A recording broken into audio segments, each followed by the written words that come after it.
Ale, përshëndetje zoti Kamberi. Përshëndetje. Çfarë është marrëveshja e kornizë mes Shteteve të Bashkuara të Amerikës dhe Iranit? Çfarë rëndësie ka ajo në këtë pikë të luftës që jemi? Po, marrëveshja është një kuadër parimesh lidhur me zgjidhjen e krizës, e cila tashmë që prej 28 shkurtit të këtij viti ka marrë përmas edhe një krize ndërkombëtare, duke pasur parasysh që sulmi i përbashkët i Shteteve të Bashkuara të Amerikës dhe Izraelit, jo vetëm thjesht që solli një konflikt të ri në rajonin e Indisë të mesme, po solli edhe atë që mund ta konsiderojmë si paniku apo shoku energjetik për shkak të rolit e peshës që ka ngushtica e Hormuzit në trafikun e lëndëve energjetike nga Gjiri Persik drejt tregjeve të tjera, kryesisht tregjeve aziatike. Kështu që në këtë pikpamje marrëveshja e kornizë midis Shtetet e Bashkuara të Amerikës dhe Iranit, po propjeke për të pasur një marrëveshje kornizë midis tyre, kryesisht përcakton parimet mbi bazën e cilave të ndërtohet procesi i marrëdhënieve të mëtejshme dhe veçanërisht dy nga aspektet më themelore që janë në themel të kësaj krize.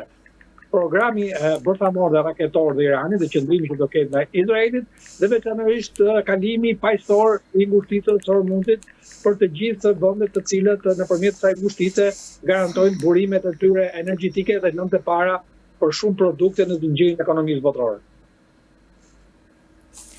Pse nuk është ende e sigurt arritja e një marrëveshje mes dy palëve? Çfarë do ta pengojë këtë marrëveshje? Siç jeni një di, besoj ka pasur disa propozime për marrëveshje midis Shteteve të Bashkuara të Amerikës dhe Iranit, por edhe Izraelit njëkohësisht, për shkak sepse ky nuk është një konflikt që ka nisur periudhë. Pra, gjithë situata e marrëdhënieve midis Iranit dhe vendeve Gjirit Persik, Iranit dhe Izraelit, Irani dhe Shtetet e Bashkuara të Amerikës i ka rënjët tek ai që mund të quhet revolucionin iranian i 11 shkutit 79, i cili përmbyty regjimin e Shahut, i cili kishte përgatitur 40 vjet që qeveriste Irani dhe ishte një partner dhe aleat shumë i ngushtë i Shtetet e Bashkuara të Amerikës, pavarësisht popularitetit që kishte brenda Iranit, dhe që nga kjo periudhë ndodhen dy zhvillime mjaft të rëndësishme. Së pari ishte heqja e njohjes nga Irani për Izraelin, pra Irani nuk e njohë më Izraelin si shtet, megjithëse ishte shteti i parë që e kishte njohur Izraelin, mbasi ai shpalli pavarësinë 15 majit 1948 dhe hyrë në një konflikt të hapur me Shtetet e Bashkuara të Amerikës, atë që quhet kriza e pengjeve të ambasadës amerikane, ku u morën peng për një vit gati 100 diplomatë amerikan për shkak se Shtetet e Bashkuara të Amerikës i ofruan strehim prokurim shëndetëtor Shahut të Iranit, të cilat revolucionarët iranian kërkonin që ai të rikthehesh në Iran dhe gjykohesh për krimet e periudhës që kishte qeverisur. Nga kjo pikpamje, e gjithë ky marrëdhënie e cila u shndrua menjëherë nga një marrëdhënie do thoja miqësore midis Shtetit të Bashkuara të Amerikës dhe Izraelit deri në 1979, në një marrëdhënie armiqësore e cila vazhdon tashmë që prej 50 ditësh dhe ka qenë burim i shumë konflikteve në rajon. Mos harrojmë në një element tjetër shumë të rëndësishëm, Irani mbështet dhe njat grupime të tjera në rajon, sidomos në Siri, në Liban dhe në vende të tjera, edhe në Gaza ka mbështetur Hamasin, veçanërisht pas e i mori kontrollin e Gazës nga 15 qershori vitit të 2007, duke krijuar një tension të dukshëm dhe deri në nivel konflikti midis Shteteve të Bashkuara të Amerikës dhe Izraelit. Pra, unë do të thoja që baza e zgjidhjes së çdo konflikti midis këtyre tre vendeve do të jetë pikërisht vendosja mbi tavolinë e të tre çështjeve dhe zgjidhja e tyre nëpërmjet një mirëkuptimi të përbashkët. Sepse duhet theksuar ajo që konsiderohet si objektiv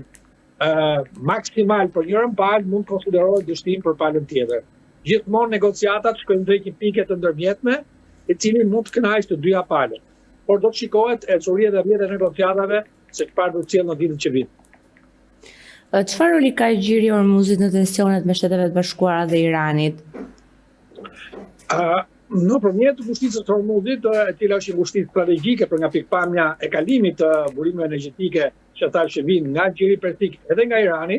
pra sepse Irani është nga prodhuesit kryesorë të naftës dhe të gazit në Gjirin Persik, dhe me kuota dhe në nivel botëror, 3-4 vendet e para, përse përket nivelit të prodhimit të naftës dhe gazit në rajonin e Gjirit Persik, bashkë me Shtetet e Bashkuara, bashkë me Arabinë Saudite, Irakun, Katarin edhe Kuvajtin. Pra janë një grup vendesh të cilat përmbajnë ose përbëjnë afërsisht 50% të prodhimit të përgjithshëm të naftës dhe gazit në nivel botror. Por ushtria e Mundit ka një vlerë të jashtëzakonshme sepse aty kalojnë mesatarisht rreth 20 milion fuqi nafte në ditë, janë anije të mëdha naftmbajtëse dhe gazmbajtëse, por dhe anije të madhe të lëndëve të para, të cilat përdorin këtë rrugkalimi detar për të dalë në Oqeanin Indian dhe për të shkuar pastaj drejt tregeve të mëdha të Azisë, të Japonisë, Kinës, Koreas së Jugut e kështu me radhë. Kështu që në këtë pikpamje ajo përbën një element shumë të rëndësishëm strategjik dhe Irani është jashtëzakonisht i vetëdijshëm për këtë përparësi strategjike që ka me kontrollin e ngushticës së Hormuzit dhe është përpjekur dhe po përpiqet ta përdor atë si një mjet shkëmbyes në tavolinën e negociatave. Si ka ndikuar ndërmjetësi si Pakistani, Turqia apo Egjipti në këto negociata? Kanë rol ndihmues? Natyrisht që kanë, unë kam theksuar dhe më parë, madje që në fillimet e konfliktit, kam theksuar që Turqia dhe Pakistani mund të jenë ndër dy vendet të cilët mund të përfshihen në procesin ndërmjetësues për zgjidhjen e këtij konflikti dhe për shkak të qinjësisë që kanë me Iranin dhe dinë që çdo konflikt dhe destabilizim i Iranit do të ndikojë drejt për drejt edhe në këto dy vende, veçanërisht tek Turqia që është antar i NATO-s dhe me një rol dhe një peshë kryesore. Mos harrojmë një element tjetër mjaft të rëndësishëm, të dy vendet, qoftë Pakistani, qoftë Turqia, janë relatet më të rëndësishme të Shteteve të Bashkuara të Amerikës. Pakistani në rajonin e Azisë lindore, ndërsa Turqia në rajonin e mesdheut dhe të Azisë qendrore. Kështu që në këtë pikpamje besoj që ato janë vende që mund të kenë edhe mundësitë më të mëdha për të ndërmjetësuar, duke pasur parasysh dhe marrëdhëniet që kanë me Iranin. Mos harrojmë që Turqia u përpoq të përfshihet në konflikt, duke pasur parasysh dy goditjet me raketa, por ajo ishte mjaftësisht e vetëdijshme që nuk do ta humbte mundësinë dhe të ruante qetësinë, sepse dinte që do vinte momenti për të qenë pjesë e tavolinës së negociatave në rolin e ndërmjetësuesit. Në qoftë se Pakistani, Turqia apo dhe Egjipti që është përfshirë në këtë proces do t'ia dalin, dhe të kemi një marrëveshje të suksesshme dhe afatgjatë, ajo do të rrishte dukshëm rolin dhe peshën e tyre në sy të opinionit ndërkombëtar dhe të fuqizonte pozitën e tyre si fuqi rajonale.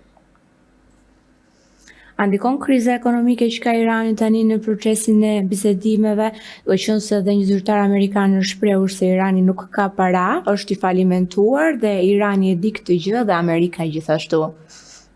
Kuptimin për krizën ekonomike në Iran besoj që duhet të bijem dakord se çfarë quhet krizë ekonomike. Irani është një vend i cili ka rreth 50 vjet në embargo, i cili është munduar dhe ka ndërtuar një model se si të jetojë në embargo, duke pasur kundër një pjesë madhe të vendeve të perëndimit, pra duke paksuar bashkëpunimin me ta në disa raste duke ndërprerë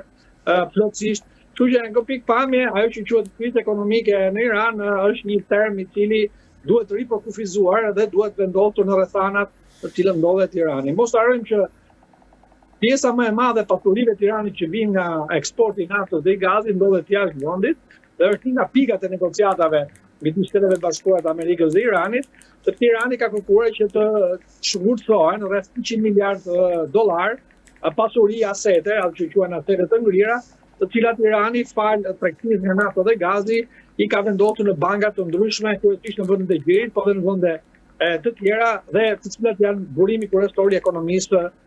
iraniane. Natyrisht, lufta dhe goditjet e fundit e kanë dobësuar dukshëm ekonominë iraniane dhe blokada në Gjirin e Hormuzit, e cila ngushtitë e Hormuzit ku anijet amerikane nuk lejojnë të dalin anije nga portet iraniane, pra furnizimin atyre me gaz apo naftë,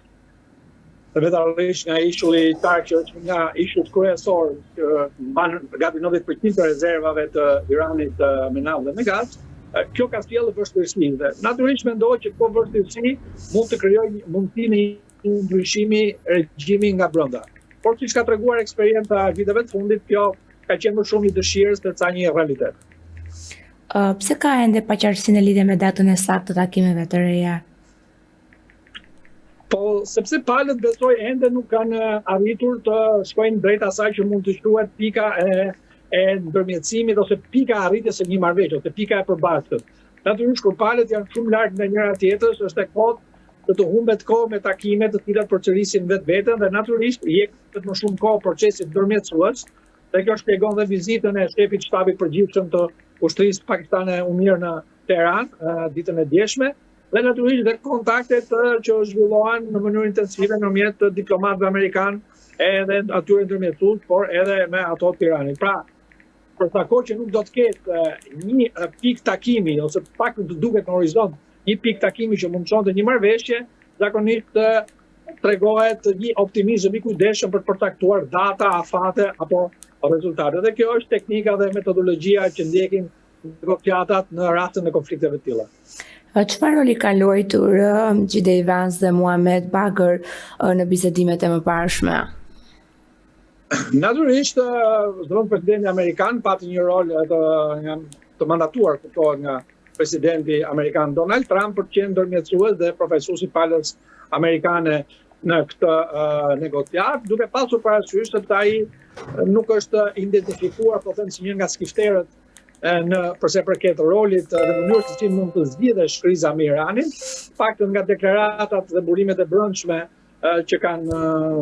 depërtuar deri në mediat amerikane, ai ka qenë nga stafi presidentit amerikan Trump, individi i cili ka këmbgulur për një zgjidhje më paqësore, pra nuk ka qenë për ndërhyrjen ushtarake, dhe ndoshta ky element mund ta ketë bërë më të pëlqyeshëm dhe për palën iraniane që të jetë një nga negociatorët, ose të paktën është krijuar ky imazh për të në publik, një ideator i zgjidhjeve të tavolinës apo të negociatave diplomatike. Nga ana tjetër, edhe nga ana e Pakistanit ka një përpjekje dhe këmbgulje të vazhdueshme, duke shpenzuar, siç e përmenda pak më parë, dy element kryesor. Faktin që ka besueshmërinë e Shteteve të Bashkuara të Amerikës si një aleat tradicional në Iran, po edhe për shkak të marrëdhënieve që ka me Iranin, duke qenë vend shinj, por edhe lidhje të hershme historike, pse jo mos harrojmë që programi bërthamor i Iranit është mbështetur edhe nga Pakistani për një periudhë të gjatë kohe.